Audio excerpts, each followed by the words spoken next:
this is 46 square meter. So, makikita natin sa loob, ito yung living and dining niya. Yan.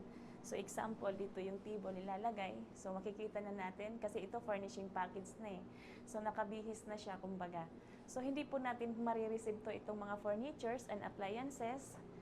Yan. So, pag nag-avail po tayo ng package, yun, ganito po ang mangyayari. Nakabihis na po. Okay? So, ano lang talaga, yung unit lang po talaga natin, yung mismong ito, yung deliverable. Okay? So, may window siya. So, may Korean shield siya dito. Pwede natin ibaba pag gusto nyo. Okay? So, harap po ito ng facing po ito ng amenity. Yan. Sa first floor po tayo. Yan. So, maganda yung view niya sa labas. Makikita natin yung mga naliligo. Okay, so pasok tayo sa, ito yung one bedroom niya. Ito yung bedroom. Yan. So, malaki po yung area niya sa loob. Yung kama niya, size queen. Tapos may window din dyan. Tapos, yung ceiling niya, sa mababa, tapos pataas po. Mataas naman po siya kasi po ako 5'4". So, may cabinet dito. Pwede nating i-divide yung 46 square meter nyo. Lagyang built-in cabinet. Yan. Ganito pong mangyayari. Yan.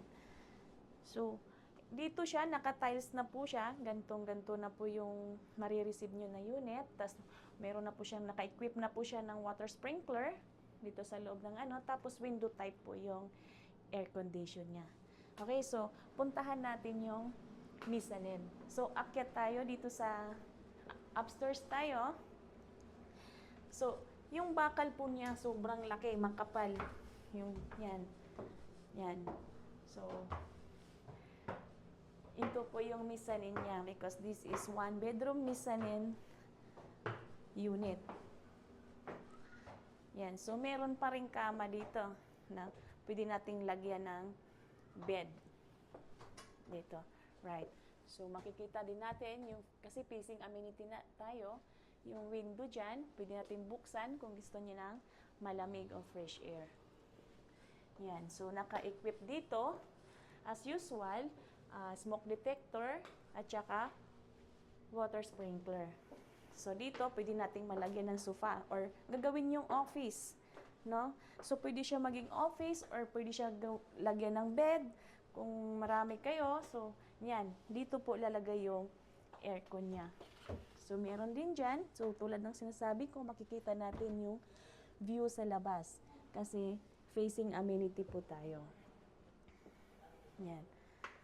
So, pwede nating lagyan pa ng cabinet dito.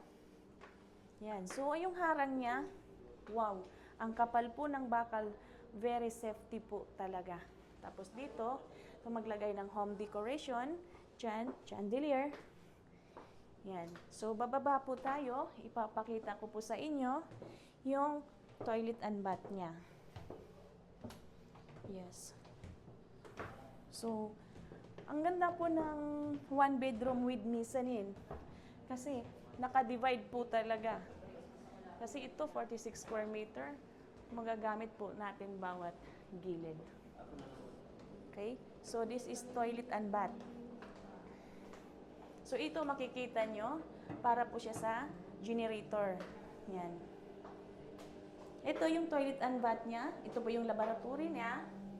Yung laboratory niya. Tapos, dito, provision for washing machine. So, makikita nyo, may washing na po. Hindi po ito kasama. So, kasi naka-furnish po siya. So, makikita nyo, may appliances na kabihis na.